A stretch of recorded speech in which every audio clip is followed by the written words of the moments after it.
बिस्मिल्लाहिर्रहमानिर्रहीम। अस्सलाम वालेकुम नाज़रीन, लाइव डॉक्टर शाहिद मसूद के साथ मैं हूं नाइला अली। नाज़रीन, army chief general Asif Munir साहब ने आज गवादर का दौरा किया और तरक्याती कामों का जायजा लिया। दूसरी जानिब साबिक़ वज़ीर आज़म इमरान खान साहब ने दफ़ा 144 ख़त्म होने के बाद दोबारा सड़कों पर निकलने का ऐलान किया है। इसके अलावा सागदार साहब आज कहते हैं कि मीसाक़ मईशत के लिए तमाम जमातों को इकट्ठा होना पड़ेगा। इस समेत दिन भर जो हम मौज़ूआत रहे उन पर बात करेंगे। हमारे साथ स्टूडियो में मौजूद हैं डॉक्टर शाहिद मसूद। अस्सलाम वालेकुम डॉक्टर साहब। सर, वज़ीर ख़जाना सागदार साहब की जानिब से कहा गया है कि मीसाक़ मईशत के लिए तमाम जमातों को इकट्ठा होना पड़ेगा। इन सियासी हालात में क्या आप समझते हैं कि तमाम जमातें एक साथ आके इस मसले के हल के लिए एक साथ बैठेंगी? देखें जी, पहले तो मैं ज़रा अपनी ज़ाती कहानी सुनाऊँ पिछले 24 घंटों की। कुछ समझ में बात आई है मुझे, जो तलखियाँ हैं ना, मैं अपना एनालिसिस बिल्कुल गलत भी हो सकता है। देखें, इमरान खान साहब जो हैं वो उनके एक तो ये कि मैंने कहा ज़रा एक चक्कर मार के लाहौर का देखा जाए जी, जल्द, छोटा सा शॉर्ट एक ट्रिप लगा के देखा जाए कि वहाँ पे जमान पार्क और रैली शुरू हो रही हैं और सारा खान साहब से एक ताल्लुक़ है, और वो ताल्लुक़ है जाहिर है कि स्टूडेंट लाइफ से खान साहब हीरो हैं हमारे एज अ क्रिकेटर। और फिर उसके बाद खान साहब से जो मीडिया में आने के बाद पहली मुलाकात हुई वो 2003 में हुई, और वो हुई लंदन में जब इराक वॉर के दरमियान जो है वो खान साहब मुझे नज़र आया। मैं कहा ये तो खान साहब। और फिर उसके बाद एक ताल्लुक़ बना मीडिया के हवाले से। अच्छा, इसी दौरान ये हुआ कि यहाँ पर जब 9/11 के बाद पाकिस्तान में बहुत ज़्यादा मीडिया आ गया, और शुरू के चैनल्स में जाहिर है कि एक दो चैनल, पहले एयरवाई आया, फिर जियो आ गया थोड़ा सा एक साल बाद। अच्छा, उस दौरान ये हुआ कि सारा जो फॉरेन मीडिया है वो पाकिस्तान का उसने रुख किया, और यहाँ पर मैरियट होटल की जो छत है इस्लामाबाद की, उस पर डिश एंटीना से भरी होती थी यहाँ से। अच्छा, अब मैं कभी जिंदगी रही तो वो किस्सा सुनाऊंगा कि वो कैसेट्स कहाँ से आते थे, उसामा बिन लादेन के कहाँ से निकल के आते थे कैसेट्स, और अल जजीरा पे वो बड़ी टेप्स आती थी। वो कभी बात की कहानी है। बहरहाल, तो ये हुआ कि उस वक्त जो है वो CNN यहाँ पे टीम सारी पहुंची, और CNN पाकिस्तान में जो है वो यहाँ पे उनको मोहसिन नकवी साहब देख रहे थे। तो उस दौरान मोहसिन नकवी साहब से मुलाकात हुई। और अच्छा, अब वजीर इत्तलात जो हैं वो थे शेख रशीद साहब, जब ये सारा सिलसिला हो रहा है। यानी जावेद जब्बार साहब चले गए हैं, फिर शेख रशीद इलेक्शन हुए थे। तो शेख रशीद साहब और मोहसिन नकवी साहब की पक्की दोस्ती, और चौधरी साहब, शुजात साहब और परवेज इलाही साहब की भी ज़बरदस्त ताल्लुकात, फैमिली टर्म सारे, और इतने गहरे ताल्लुकात के मैं यहाँ बयान नहीं कर सकता, बहुत गहरे फैमिली टर्म्स। अच्छा, अब ये हुआ कि वो बीच में दरमियान में जाहिर है सियासत एक अलग रुख पे चली गई। मोहसिन नकवी साहब का अपना एक कैरियर है, सियासत आगे पीछे दाएं बाएं हो गई, और अब तो बदकिस्मती के साथ फैमिलीज के अंदर तकसीम हो गई है। मतलब है कि एक अजीब सा मामला है, दुश्मनियां हो गई हैं, कबायली दुश्मनियां लगता है। मैंने कहा जरा मैं देखता हूँ कि यार ये तो क्या मसला। अच्छा, मोहसिन नकवी साहब उस वक्त जो है वो इमरान खान साहब के बहुत, यानी होता है ना कि वो जरदारी साहब के भी करीब वो उधर भी, लेकिन वो इमरान खान साहब के भी बड़े, मैंने को देखा हुआ है। असल बात है ना, आपने देखा हो तो कहते हो यार एक मिनट देखते हैं कि कोई इशू। मैंने कहा क्या इशू है? तो अब वो कहता है ना, at the wrong time at the wrong place, या at the right time at the right place वाली बात हो। शो सारा दिन वहां पे तो हंगामा शुरू हो गया, और इस कदर वहां पर तसादुम हुआ है कि आलमान अल हफीज लाहौर की सड़कों पे। अच्छा, मुझे बहुत ज़्यादा ज़ाहिर इस्लामाबाद में रह के वो लाहौर की सड़क पे ड्राइविंग करते हुए लोग एक बहुत ज़्यादा जो है ना बहुत से रिक्शे, फिर मोटरसाइकिलों पे लोग आगे पीछे, मतलब ट्रैफिक बहुत फंसा हुआ। तो आपको रास्ते भी ना पता हो, एक आप क्रॉस कर जाएं तो फिर पता चलता है वो वापस आना है आपको, यू टर्न उधर से उधर, वो तो अब उधर वो बिल्कुल जो है ना अजीब एक शुरू हो गया। सही। और फिर उसके बाद ये हुआ कि कुछ नहीं समझ में आया। जब आप होते हैं ना ग्राउंड पे, तो कई दफा ये होता है आपको देख रहे होते हैं, कुछ नहीं समझ आता कौन हु इज हु, क्या क्या हो रहा है, क्या भीतर में आने हो रहा है। और ऐसी सूरत हाल से हमेशा बचना चाहिए जहां पर पता ही ना हो। लेकिन बिल्कुल। हमारे रिपोर्टर्स, मैं तो खैर वो जगह रिपोर्ट की हुई है, तो मुझे अच्छी तरह पता है कि वो बिल्कुल गोली आती कहीं से और पता नहीं चलता कि किसने की। अच्छा, इमरान खान साहब के जो इनके वहाँ पे मौजूद हैं लोग, इनके कारकुन, वो हाईली चार्ज्ड हैं, हाईली चार्ज्ड।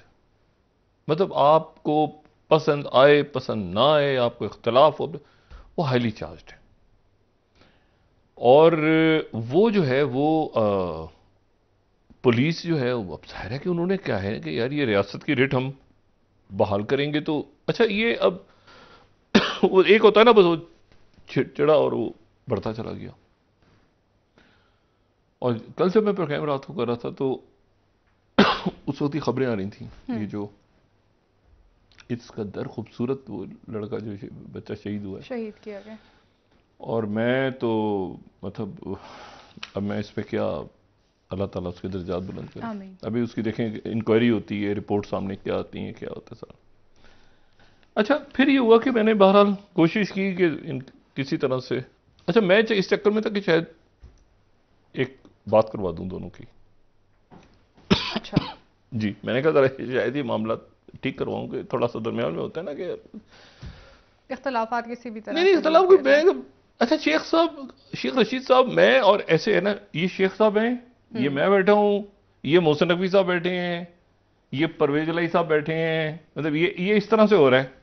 और उधर से टेलीफोन पे खान साहब से बात हो रही है, खान साहब का मतलब वो इतना एक्सट्रीम पे पोलराइजेशन हो गई है बदकिस्मती के बिल्कुल साथ कि सही। अच्छा, बिल्कुल। अब जो है, तो मुझे तो ये इल्म नहीं था कि ये जैसे परवेज इलाही साहब के और शुजा साहब के घर में हुआ है। तो मैं तो मतलब मैंने कहा यार ऐसी, लेकिन ग्राउंड पे आप जाके चेक करते हैं ना, तो आपको पता चलता है यार ये तो वाकई कोई जिन्हीं, तो मामला संजीदा है डॉक्टर बहुत साहब। खौफनाक है। अच्छा, इधर नहीं है, इधर नहीं है, उधर भी है। आप देखें ना उधर मियाँ साहब की फैमिली में भी तो इश्यूज है ना।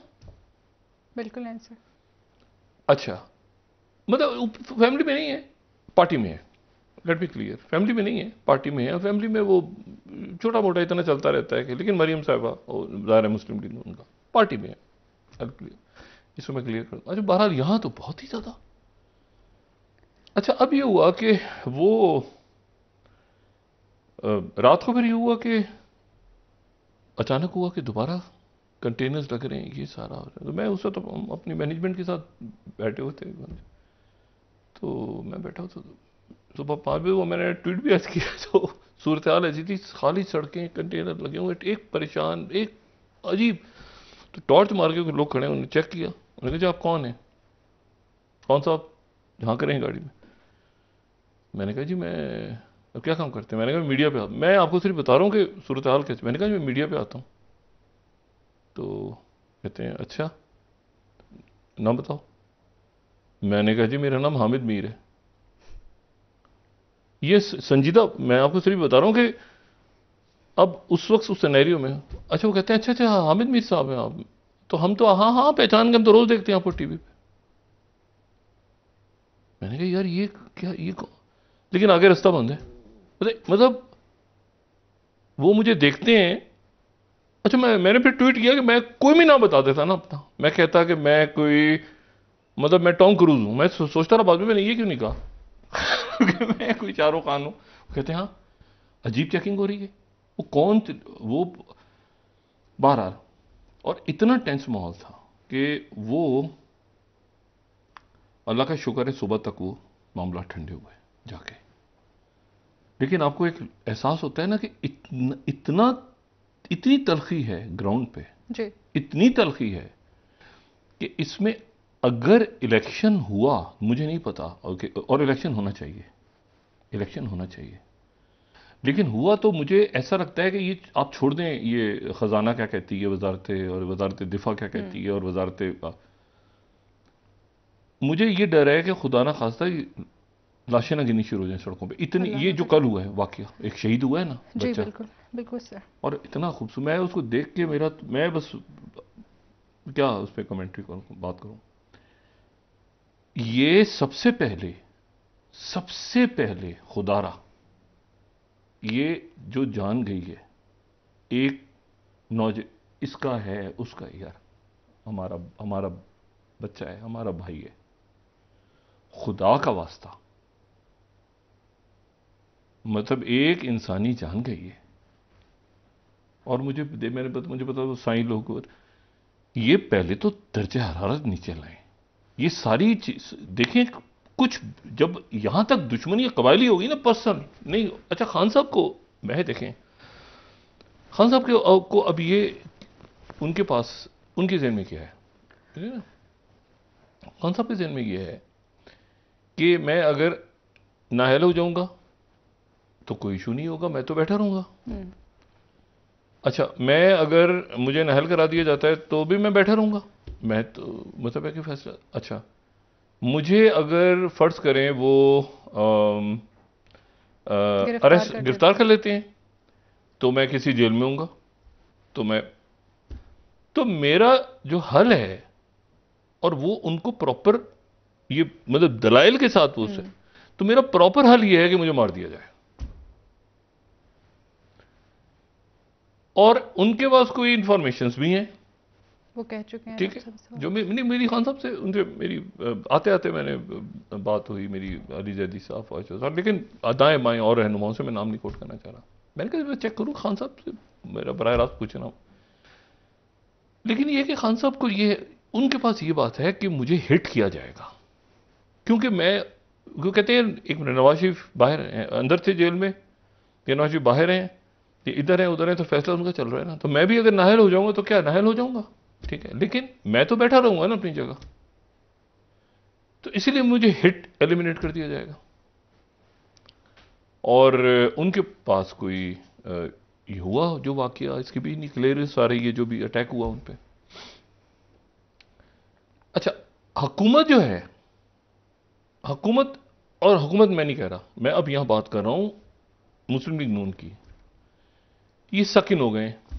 सक इन का मतलब होता है आप खिंच जाते हैं ना इशू में, खिंच चुके हैं उसमें, खिंच गए, मुकम्मल तौर पे सक इन हो गए, और उस सकिन के अंदर वो इश्यूज गवर्नेंस आगे पीछे दमे, और कुछ हो ना हो, खान साहब ने इनको सकिन कर ली है कि ये मतलब इनको ये मतलब 50 प्रेस कॉन्फ्रेंसेज हो जाएं, 1000 प्रेस कॉन्फ्रेंसेज हो जाएं, कुछ हो जाए, ये जो है। अब देखिए आज इसहाक डार साहब ने ये बात की कि इस हफ्ते भी नहीं साइन हो रहा, चंद दिन लगेंगे, 1-2 दिन लगेंगे, लेकिन ये टाइम गुजर रहा है, कोई ऐसी हो जाएगा इंशाल्लाह, लेकिन वो कुछ तकलीफ कंडीशंस हैं, ठीक है, IMF की तरफ से, जिस पे हमें फख्र करने के बजाय उससे बाहर निकलना है, और हम निकलेंगे इंशाल्लाह।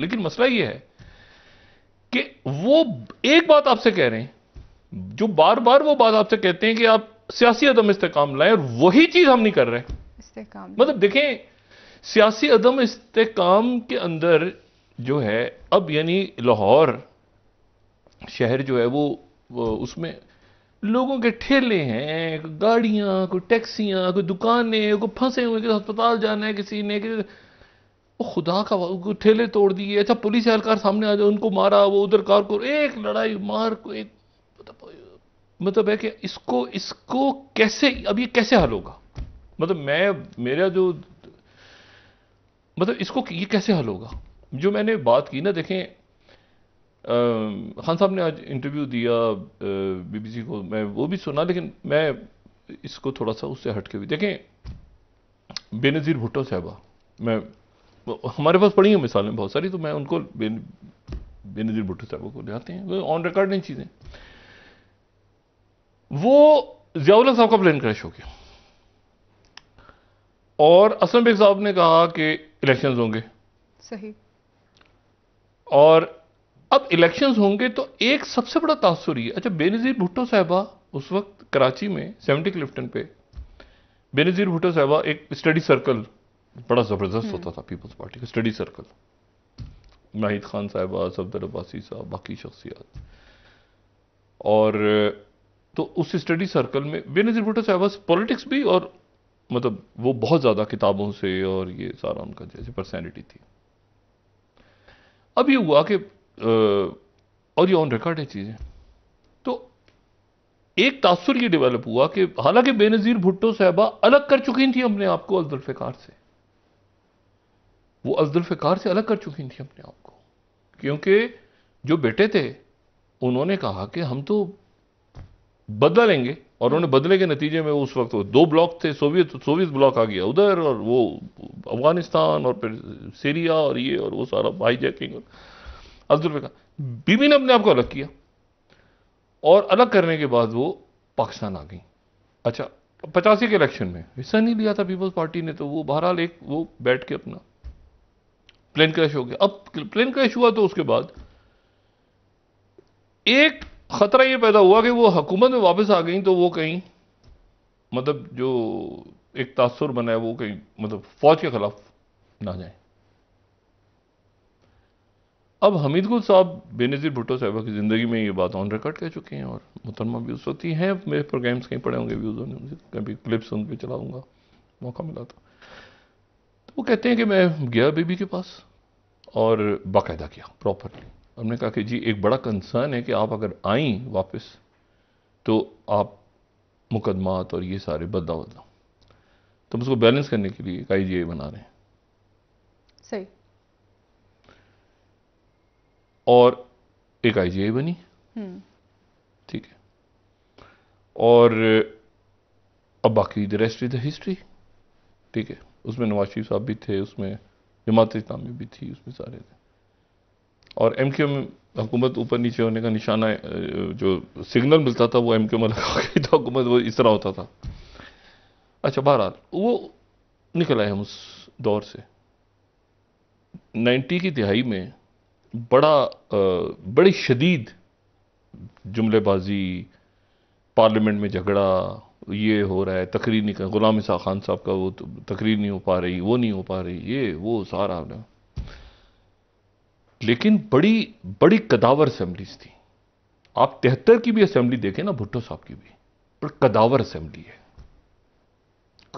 मतलब है कि कदावर शख्सियात मौजूद है पार्लियामेंट में, जिनकी जबान से निकले हुए जुमले जो हैं वो आज मतलब मैंने कहा ना खुद बात में आप उनके कोट होते हैं कि ये उन्होंने बात की, उन्होंने ये बात की, ये शायरी की, ये किया, ये जुमले थे। मतलब आप जरा 70 की और 60 की दिहाई के लोग देखें ना, मौलाना मदूदी, मुफ्ती महमूद साहब, नसरुल्लाह खान साहब, शाह अहमद नूरानी साहब,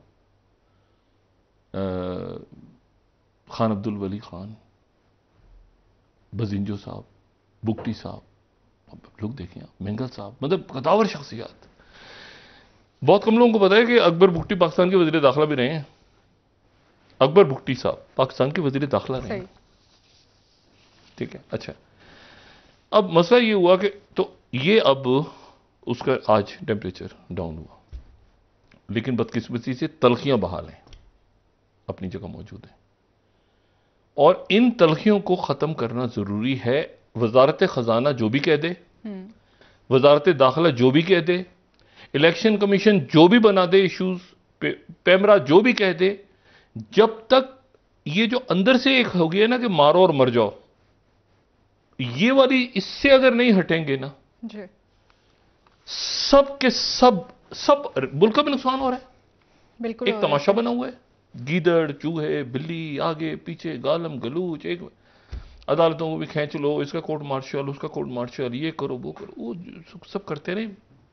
पहले पॉलिटिकल तलखी कम करें। देखें, सबको ये फीलिंग है कि हमारे साथ ज्यादती हुई है, एक वक्त में सबको ये फीलिंग है कि ज्यादती हुई है।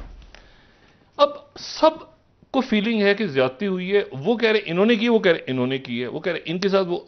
अब सब यहां पर वो आता है कि कोई बैठ के बिठा के इस मामले को हल करवाए, ठीक है। अच्छा, खान साहब कह रहे हैं कि इस्टेब्लिशमेंट की जरूरत नहीं है क्योंकि पब्लिक मेरे साथ है। और डॉक्टर साहब, खान साहब ने कहा है कि इस्टेब्लिशमेंट के दौर में ज्यादा सख्तियां हैं। नहीं, इस्टेब्लिशमेंट की नहीं, इस्टेब्लिशमेंट कौन है? पहले तो बता दें, इस्टेब्लिशमेंट के कोई एक शख्स है, कोई एक शख्सियत है, आर्मी चीफ है, चीफ जस्टिस साहब नहीं। देखिए बात ये सारी एक सिस्टम है ना। अब देखें, ये इलेक्शन कमीशन फेवर भी दे रहा है, ये इलेक्शन कमीशन कुछ और भी कर, दो तीन इसके हल हैं जो मुझे समझ में आते हैं। खान साहब बिल्कुल क्लियर, एक उनकी जान को खतरा है, फुल सिक्योरिटी, मुकम्मल सिक्योरिटी प्रोवाइड की जाए। उस दिन ये पता चला अदालत से वो गायब हैं, फिल्में, वो जो कैमरे हैं और ये इस तरह की खबरें उनको पहुंचाई जाती हैं, और वो जाहिर है कि वो अच्छा, और वो ये कहते हैं कि यार ये जो है ना, इसके बाद वो किसी पे मलबा डाल देंगे। अब वो ये भी कह रहे हैं कि किसी और शख्सियत को हिट किया जा सकता है और वो हमारे ऊपर, तो ये इसको रिजॉल्व किया जाए। ठीक है डॉक्टर साहब, फिर ये इनको बिठाए, कोई अदालत बुला ले, अदालत कैसे बिठाएगी ये भी मसला है। अच्छा, आर्मी चीफ कैसे बिठाएं? मतलब इससे पहले जो मुझे याद पड़ता है कि शदीद तलखी के दौर में तो एक आर्मी चीफ ने दरमियान में आए थे और फिर पीछे हट गए थे, और वो था ये जब धरना हो रहा था, ये जनरल राही शरीफ साहब से मुलाकात हुई थी और वो नहीं हुई थी, बात नहीं बनी थी ना। ब्रेक का वक्त हुआ है सर, वापस आके बात जहांगीर तरीन साहब और ताहिर कादरी साहब, इमरान खान साहब गए थे और नवाज शरीफ साहब की रजामंदी से गए थे, लेकिन वो खराब हो गया था, उसमें से कोई अच्छाई नहीं निकली थी। सर बिल्कुल ठीक कह रहे हैं डॉक्टर साहब, वापस आके बात करते हैं मजीद इस मामले पर। नाजरीन यहाँ पर एक ब्रेक लेंगे, हमारे साथ रहिए। उनका काम भी नहीं था, लेकिन वो बहरहाल उस वक्त एक सिचुएशन में ऐसी हुई जिसमें उनको, लेकिन वो ठीक है सर, बात करते हैं मजीद वापस आके। नाजरीन ब्रेक ले लेते हैं, हमारे साथ रहिए।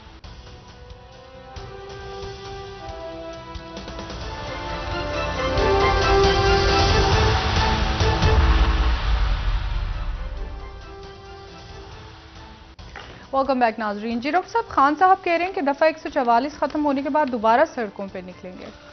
देखिए, इसके कोई रूल्स बनाने पड़ेंगे, जो मैंने बात की, हम तो इतनी सजेशन ही कर सकते हैं ना, बाकी इसके कोई रूल्स बनाने पड़ेंगे कि सिक्योरिटी कैसी हो, रूट्स कौन से हों, क्या सिलसिला हो, एक बात। दूसरी बात कि जो खान साहब है ना, खान साहब को बिल्कुल इस वक्त अपने वो तमाम लोग देखें, ये तोशाखाना, ये तो सब ये निकालें, सारे जितने तोशाखाने के केसेस सब निकालें।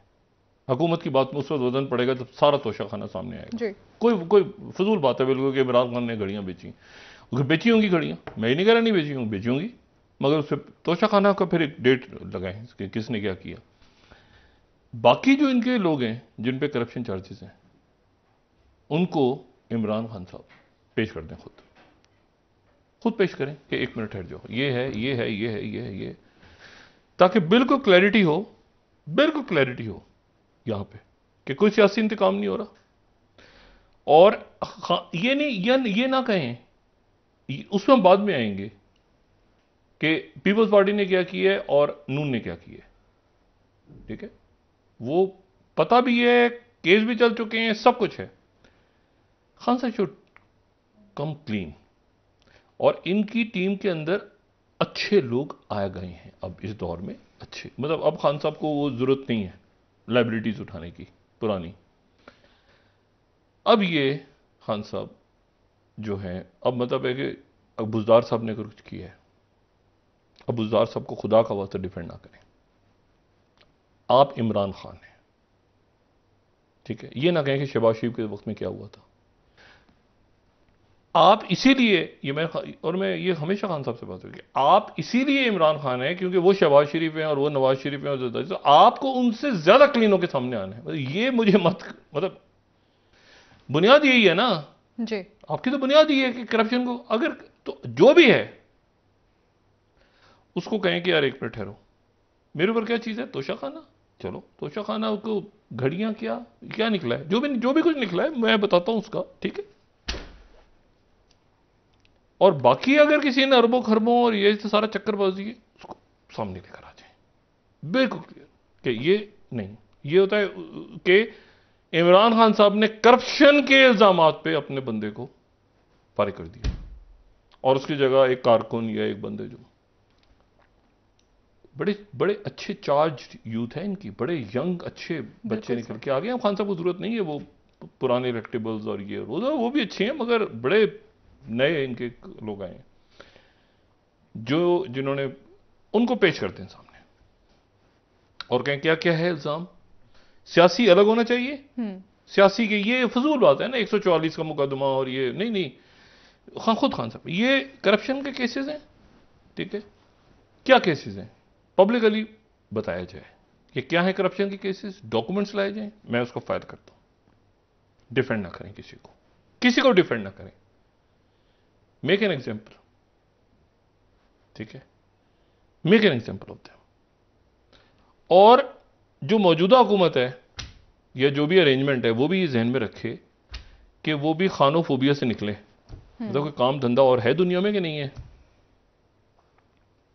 चूहा बिल्ली ये फला, खुदा का मतलब मसला ये है कि वो इस वक्त इशू है गुर्बत, इशू ये है कि आईएमएफ के साथ, अच्छा फिर अगर अदम इस्तेकाम पैदा होता है तो हुकूमत को जाता है ना उसका मामला, तो आपने ठंडा करना है इश्यूज को, आपने ठंडा करना है, गर्म नहीं करना, आपने ठंडा करना है ताकि स्टेबिलिटी आ जाए और मामला अदालतों को। अच्छा आर्मी चीफ को ना खींचें बीच में, खुद फौज को ना खींचें, वो मतलब है कि आप जो है मुझे बताएं कि अब अदालतों के अंदर क्या हुआ है, मुझे बताएं किस कदर बदकिस्मती है हमारी कि जी वो 3 जज उधर हैं 4 जज उधर। हम तो अदालत के बारे में मैं कभी इस तरह की कोई बात, ऑल रिगार्ड्स फॉर एवरीवन, लेकिन आप सोचें क्या हो क्या रहा है तमाशा। अब मसला यह है कि इस चीज को रोकना पड़ेगा, और इस चीज को उस वक्त कोशिश हुई थी और मेरा ख्याल से वो शायद उस वक्त के लिहाज से वो ठीक भी थी, वो जो राई शरीफ साहब ने, लेकिन वो उसका नतीजा क्या निकला था मुझे बताएं? कुछ भी नहीं। अब मसला ये है कि अब मुझे बताएं कि क्या खान साहब के का है, ये है कि खान साहब कहेंगे कि 1 मिनट जरा इनको हटाओ, इनको कहो कि हटें। आर्मी चीफ कैसे कहेंगे हटें? आर्मी चीफ जाएं और जाके कहेंगे हट जाएं आप, ऐसा तो नहीं पॉसिबल।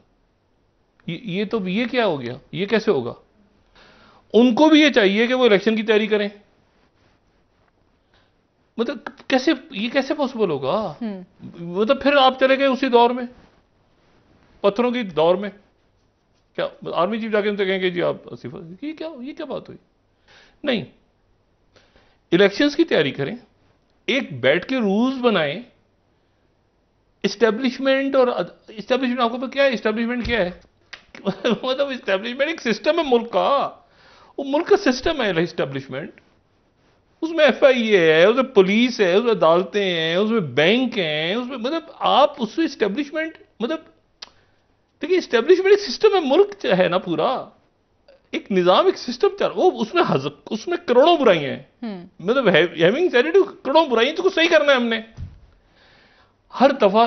कोई अदालती निजाम इस्लाहात, यानी फैसला हुआ, ये जज साहिबान को भी जरा देखना चाहिए। अब साकिब निसार साहब के बारे में क्या अर्ज करूं, उन्होंने कहा मुझसे एक आध गलती हो गई होगी, वो खुदा का वास्ता कह चुके हैं, बिल्कुल एक आध गलती हो गई होगी। अच्छा आपको पता था गलती हो गई होगी तो आपसे हो गई, फिर ये बाद में ख्याल है। मैं अब कमेंट नहीं देना चाह रहा, इंसान खता का पुतला है, इसीलिए मैं हमेशा कहता हूं कि फैसला वो अल्लाह ने ऊपर रखा हुआ है।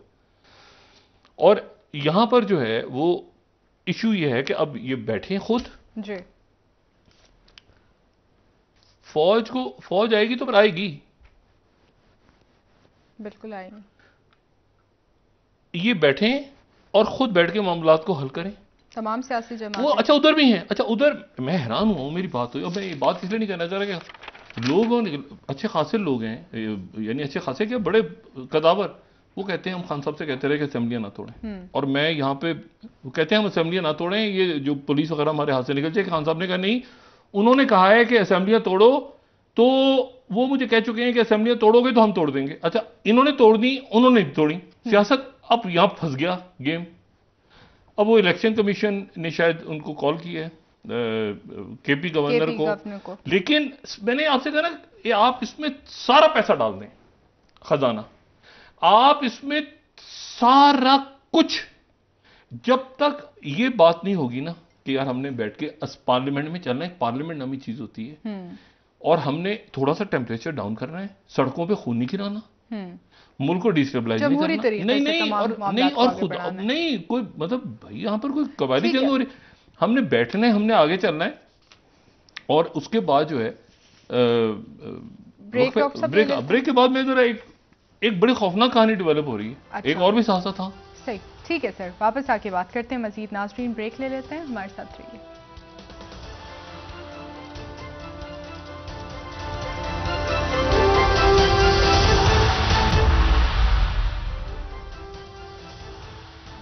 वेलकम बैक नाज़रीन। जी डॉक्टर साहब, ब्रेक से पहले आप बात कर रहे थे कि सियासी अदम इस्तेहकाम को ख़त्म करने के लिए तमाम जमातों को आपस देखिए, में आज बैठना तो ज़रा होगा। खामोशी रही, शुक्र है अल्लाह का। जो रात कल हालात थे वो आज ज़रा, और मेरा ख्याल है सब इसको बैठ के ज़रा सोचें दोबारा कि हमने इलेक्शंस की तरफ जाना, और मुल्क है हमारा, पाकिस्तान है, ठीक है, और ये मुतामिल नहीं हो सकता इस वक्त।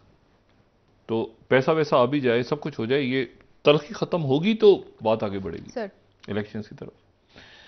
दूसरी जो बात है, मैं आपसे ये कहूँ कि देखें, अजीबो गरीब एक वाक़या हुआ है, इंतहाई अजीब। पूरी दुनिया में अचानक एक इतनी बड़ी खबर है कि अजीब मामला हो गया। मामला ये है, यूक्रेन जंग हमें पता है चल रही है, और यूक्रेन जंग के अंदर जो है वो अमेरिका यूक्रेन के साथ है। तो ये यूक्रेन जो रशिया की जो गैस है, ये यूक्रेन से होते हुए यूरोप तक जाती है। रशिया की गैस यूक्रेन से होते हुए यूरोप तक जाती थी।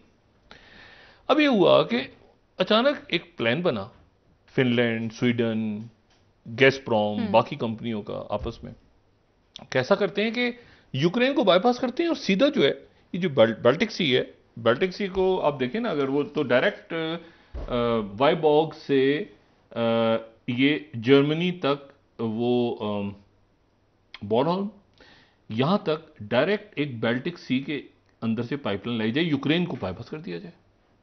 तो नॉर्थ स्ट्रीम 1 बन गई।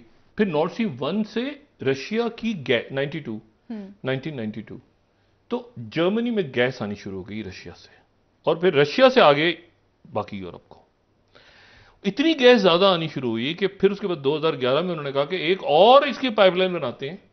उसमें यूरोपीय कंपनीज ने भी पैसा डाला। गैसप्रॉम का 2 का वो हेडक्वार्टर स्विट्जरलैंड में बना, वो शुरू हो गया सारा, वो भी बन गई पूरी, और पिछले साल कंप्लीट हो गई, और गैस शुरू होनी थी उसमें से। तो ये जंग छिड़ गई यूक्रेन की, जंग छिड़ गई यूक्रेन की, और उसके बाद उसमें धमाके हुए और वो पाइपलाइन तबाह हो गई। अब सीमोर हर्ष एक सहाफी हैं।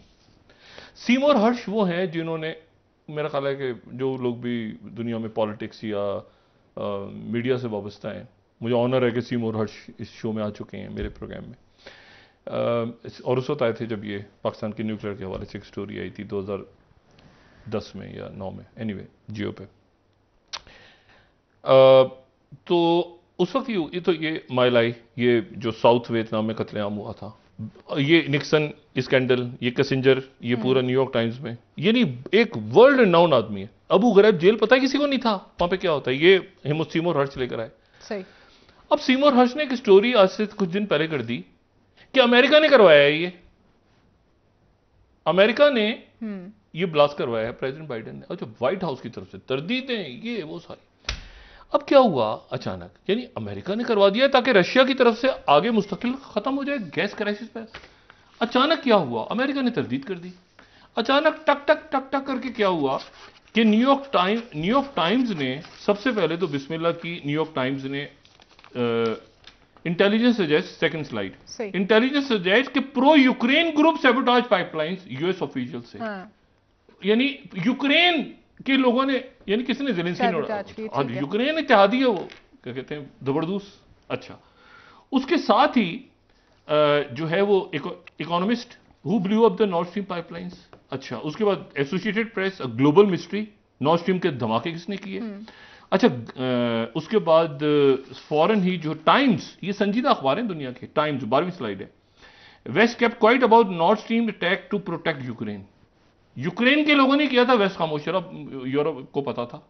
अच्छा, उसके बाद Financial Times, western officials play down claims of Ukraine role in, Ukraine के ऊपर अमेरिका ने, वो कहते हैं ना, थ्रो अंडर द बस, वो उन्होंने डाल दिया। सही। अब जनाब क्या हुआ है कि पूरी दुनिया में, BBC third slide, Ukraine denies involvement in north stream pipeline blast. हम नहीं है, ठीक है। अच्छा, उन्होंने कहा कि जी ज़ेलेंस्की नहीं है, मतलब वो पढ़ना पड़ गया। हाँ, उन्होंने कहा कि इन्होंने किया है, यानी यूक्रेन ने किया है। सही। अच्छा, जो वहां पे अब आप ये देखें कि वॉशिंगटन पोस्ट, ये कैसे मुमकिन है कि एक ही वक्त में इकोनॉमिस्ट, फाइनेंशियल टाइम्स, यानी मैं टाइम्स ऑफ लंदन जो इंतहाई संजीदा, उसने फोड़ दी story. Washington Post, Wall Street Journal, Washington Post ने साथी फोड़ी। वो कह रहे हैं intelligence official suspect Ukraine partisan behind north stream bombing. अच्छा, रेटलिंग केव्स अलाइज, यूक्रेन के लोग कह रहे हैं भाई 1 मिनट सब्र करो। हाँ। यूरोप कह रहा है अच्छा ये हमारे इनको पैसे देते थे तो इन्होंने पाइपलाइन उड़ाई हमारी गैस। सही। यहां पर अब पड़ा है इतना बड़ा, ये बड़ी स्टोरी सीमोर हर्ट्ज की, उस वक्त तरदीद हुई इसकी, अब साइन टक टक टक फॉलो अप सारी। अच्छा बहुत शुक्रिया। अच्छा रशिया कह रहा है कि इसे कोई वो कह रहे हैं कि ये डॉक्टर इवल मत बनाए, हमें पता है कि पीछे कौन है, पीछे जेलेंस्की है, ये आप ये ना करो प्रो यूक्रेन ग्रुप थे फलां।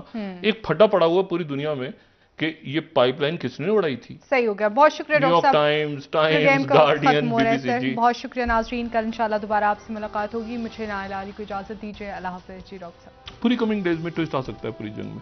अपना दोस्तों रिश्तेदारों गिरदनवाह के लोगों का सब ख्याल रखिएगा, अल्लाह हाफिज़।